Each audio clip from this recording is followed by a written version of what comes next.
انت عارف يعني ايه بكتيريا نافعة بتنتج مضادات حيوية؟ زي ما سمعت كده، البكتيريا النافعة بتنتج مضادات حيوية طبيعية من خلال عمليات بيولوجية معينة.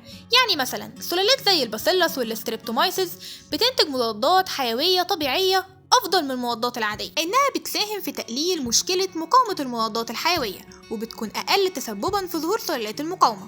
ده غير إنها صديقة للبيئة، وكمان أفضل للإنتاجية ولصحة الطائر، وفعاليتها كمان أكتر بكتير. وهنعرفكم دلوقتي على بعض أنواع البكتيريا اللي بتنتج المضادات الحيوية الطبيعية، ونوع المضادات اللي بتنتج. عندك سلالات الباسيلس ساتلس والليشينوفورمس بينتجوا الباسترين، والبنسيليوم بينتج البنسلين، والستريبتومايسيس بينتج الستريبتومايسين، وفي منها سلالات بتنتج التتراسايكلين والإريثرومايسين وغيرهم كتير.